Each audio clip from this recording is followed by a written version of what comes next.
আপুনি মন কৰিছেনে নাই নাজানো জীৱনৰ কিছুমান পৰিৱৰ্তনৰ পূৰ্বে নিস্তব্ধতা আহে মন কৰিছেনে মানুহ আপোনাৰ পৰা আঁতৰি যায় কথা লাহে লাহে কমি যায় মনটো অলপ খালি খালি লাগিবলৈ লয় কিয় এনেকুৱা হয় এইটো এটা শাস্তি নহয় এইটো এটা প্ৰস্তুতি আজিৰ কথাখিনি সেই কাৰণেই অতিকে জৰুৰী কিয় নিস্তব্ধতা নীৰৱতা যন্ত্ৰণাদায়ক লাগে আমি নিস্তব্ধতাক ভয় কৰোঁ কাৰণ নিস্তব্ধতাই আমাক নিজৰ লগত একেলগে ৰাখিব খোজে যেতিয়া কোলাহল থাকে আমাৰ দুখবোৰ পাতলি থাকে ঢাক খাই থাকে যেতিয়া লগত কোনোবা থাকে আমাৰ ভয় লুকাই থাকে কিন্তু যেতিয়া নীৰৱতা আহে নিজৰ কথা নিজে যেতিয়া শুনিব লাগে এইটো অতিকে বেদনাদায়ক কিন্তু এয়া প্ৰয়োজনীয়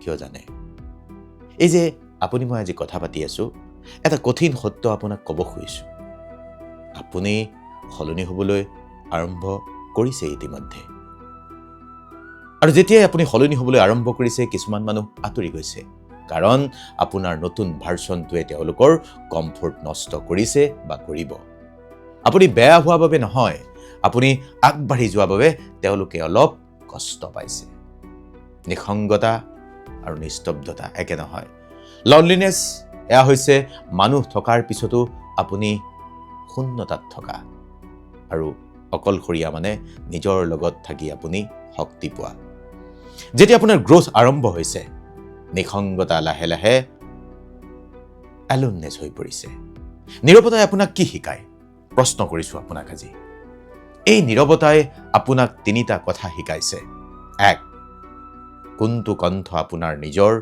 কোনটো ভয় কোনটো সত্য আপুনি কিহৰ বাবে জীয়াই আছে যেতিয়া কোলাহল থাকে এইবোৰ আপুনি শুনা নাপায় অলপ জটিল যেন লাগিলেও কথাখিনি শুনিব নীৰৱতা থাকিলে আপুনি নিজকে বিচাৰি পাব এই ফেজৰ পৰা পলায়ন নকৰিব এই সময়ত বহুতে কি কৰে জানে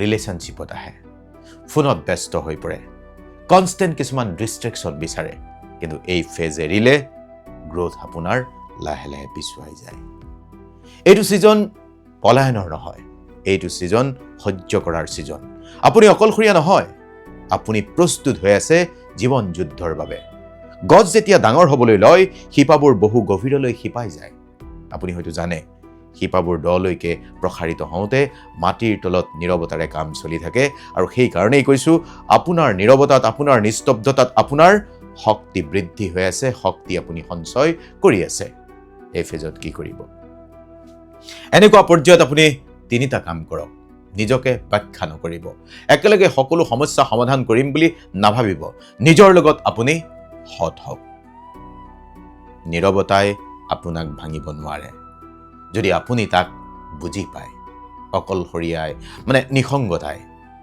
এটা সত্য কি জানে আপুনি এলেহুৱা নহয় আপোনাৰ জীৱনটো মাত্ৰ অলপ খেলিমেলিৰে ভৰি পৰিছে খেলিমেলি জীৱনটোত আপোনাৰ ইনষ্টাগ্ৰামৰ পাৰফেক্ট ৰুটিনে কাম নকৰে ছ'চিয়েল মিডিয়াৰ পাৰফেক্ট ৰুটিনে আজিৰ এই ভিডিঅ'টো আপোনাক ডিচিপ্লিন শিকাবলৈ আমি প্ৰস্তুত কৰা নাই আপুনি ডিচিপ্লিন নিজৰ জীৱনত কেনেকৈ বৰ্তাই ৰাখিব তাক আমি ক'ব খুজিছোঁ আমি ডিচিপ্লিন বুলি ভাবোঁ 5 বজা উঠা আপোনাৰ 1 ঘণ্টা জিম পাৰফেক্ট আপোনাৰ ব্ৰেকফাষ্ট কিন্তু ডিচিপ্লিন এইটো নহয় অনুশাসন জীৱনৰ এয়া দিনটোত কেইটা ডিচিশ্যন আপুনি ৰক্ষা কৰিব পাৰিলে ৰুটিন ভাঙিলে ডিচিপ্লিন ভাঙি নাযায় ডিচিশ্যন ভাঙিলে ডিচিপ্লিন ভাঙে মন দি শুনিব সেইবাবে বহুতেই কয় আমি ডিচিপ্লিন ৰুটিন সকলো কৰোঁ কিন্তু বৰ্তাই ৰাখিব নোৱাৰোঁ জীৱন কিয় খেলিমেলি হয় জানে জীৱন এই কাৰণেই খেলিমেলি হয় আপুনি একেলগে বহুত ভূমিকা লৈ থাকে বহুত আপোনাৰ কাম কেতিয়াবা আপুনি সন্তান কেতিয়াবা কাৰোবাৰ বন্ধু কেতিয়াবা কৰ্মচাৰী কেতিয়াবা আপুনি নিসংগ মানুহ পাৰফেক্ট ৰুটিনে এইবোৰ বুজি নাপায় সেইবাবেই বাস্তৱ জীৱনত আপোনাৰ অনুশাসন বা ডিচিপ্লিন লাগিব মনত ৰাখিব ৱেক আপ উইণ্ডো কেনেকৈ ঠিক কৰিব ঠিক সময় নহয় ঠিক উইণ্ডো এখন খিৰিকী 6টাৰ পৰা 7টাৰ ভিতৰত উঠিলেই যথেষ্ট পুৱা 5 বজাত আপুনি উঠিব নালাগে ডিচিপ্লিন মানে একজেক্ট নহয় ৰিপিটেবল। বুজি পাইছে? পুনঃ ধাৰাবাহিকতা। দিনটোত এটা মাত্ৰ কঠিন কাম কৰক, এটাই যথেষ্ট। আপুনি 5টা-6টা কৰিব নালাগে। এইটোৱে আপোনাৰ পৰিচয় লাহে লাহে সলনি কৰিব। আৰু কিছুমান কাম আছে, দিনটোৰ শেষত 5 মিনিটৰ আপুনি নিস্তব্ধতা লওক, ফোন এৰক, নিজকে সোধক আজিৰ দিনটোত মই নিজৰ সৈতে উপস্থিত আছিলোঁ নে নাই। কিছুমান দিন এনেকুৱা হ'ব বা হয়েই আপোনাৰ একো কৰিবলৈ মন নাযায়, মন ভাঙি যায়, কোনো মটিভেশ্যনে কাম নিদিয়ে। তেতিয়া এই দিনবোৰৰ বাবে এটা নিয়ম আপোনাক লাগে, যাক আমি কওঁ বেয়াৰ মিনিমাম ডিচিপ্লিন, ইংৰাজীত যাক কোৱা হয়। এইটো কি জানে? জিম আপুনি যাব পৰা নাই, হাঁহি 5 মিনিট খোজ কাঢ়ক। পঢ়িব পৰা নাই, মাত্ৰ এটা পেজ লুটিয়াওক। মটিভেশ্যন নাই, মানে মেডিটেশ্যন কৰিব পৰা নাই, মটিভেশ্যনো নাই, অলপমান দীঘলকৈ উশাহ কেইটামান লওক। আপুনি এটা দিন মিছ কৰিব পাৰে, কোনোবা দিনা আপুনি একো কাম কৰা নাই, কিন্তু 2 দিন একেলগে আপুনি মিছ নকৰিব। এক্সাৰচাইজ হওক, মেডিটেশ্যন হওক। এটা নিয়ম জীৱনত মনত ৰাখিব, নেভাৰ মিছ টুৱাইচ। এইটোৱে আপোনাৰ অভ্যাসটো বৰ্তাই ৰাখিব। আপুনি শ্ল' হৈ যাব পাৰে, কিন্তু আপুনি অলপ ভাগিও পৰিব পাৰে, কিন্তু আপুনি বেয়া মানুহ নহয়। ডিচিপ্লিন বা অনুশাসন মানে নিজকে আপুনি শাস্তি দিয়া নহয়। ডিচিপ্লিন মানে নিজকে সন্মান কৰা। অলপ শুব মন গৈছে, শুৱক। আপুনি যিটো এতিয়া চেষ্টা কৰি আছে এইটো অথলে নাযায়। নিজকে এই কথাটো ক'বলৈ আৰম্ভ কৰক যে আপুনি পাৰিব। আপুনি ডিচিপ্লিন থকা মানুহ।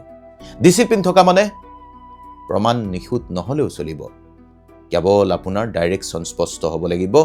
আপোনাৰ পৰিচয় আগত আহে, ৰিজাল্ট পাছত আহে। আপুনি কামটো কৰিবলৈ চেষ্টা কৰিছে।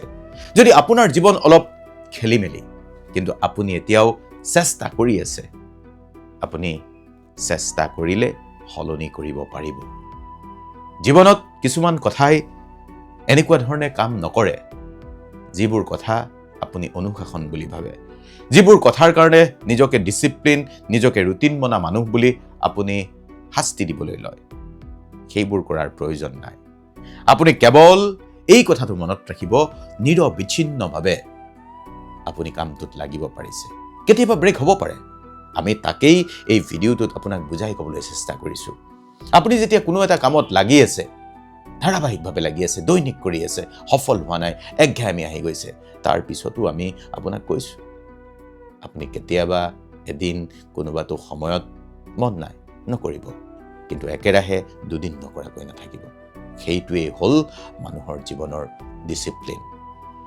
আপুনি ভয় কৰে, ভয় আপুনি কৰিব নালাগে ডিচিপ্লিনক, ভয় আপুনি কৰিব নালাগে ৰুটিনক। আপুনি কেৱল নিজৰ ওচৰত সৎ হওক। নিজে আপুনি কামটোত কেনেকৈ আত্মনিয়োগ কৰিছে, কি ধৰণে আপুনি আগুৱাই গৈছে, নিজে আপুনি ফলাফলৰ কথা ভাবিব নালাগে। আজি অন্তত এই কামটোৰ ইমানখিনি পৰ্যায় মই কৰিলোঁ। সেই কথাটো যদি নিজক আপুনি বুজাব পাৰিছে, নিজক আপুনি স্পষ্ট কৰিব পাৰিছে, তাৰ মানে ক্ৰমাৎ আপুনি ভয়মুক্ত হ'বলৈ লৈছে। কথাবোৰ বেছি জটিলকৈ নল'ব। শেষত একেবাৰে চিধাচিধিকৈ ক'বলৈ হ'লে জীৱনত আগবাঢ়িবলৈ আপোনাক অনুশাসন লাগিব। কিন্তু ৰুটিন মানে 5 বজাত উঠাটোৱেই ৰুটিন নহয়। আপুনি কেতিয়াবা 6 বজাতো উঠিব পাৰে, 1 ঘণ্টা 2 ঘণ্টা আপুনি ইফাল সিফাল কৰিব পাৰে, বা কেতিয়াবা এদিন আপুনি 24 ঘণ্টা কামটো নকৰাকৈ থাকিব পাৰে, কিন্তু দ্বিতীয় দিন আপুনি কৰিব লাগিব। সেই মানসিক শক্তি আপুনি অৰ্জন কৰিব লাগিব। যদি আপোনাৰ মনটোৱে কৈছে এতিয়াৰ পৰা আপুনি পাৰিব, তেনেহ'লে লিখক য়েছ আই কেন। আপোনাক কোনেও সফল হোৱাৰ পৰা ৰখাব নোৱাৰে। ভালে থাকিব।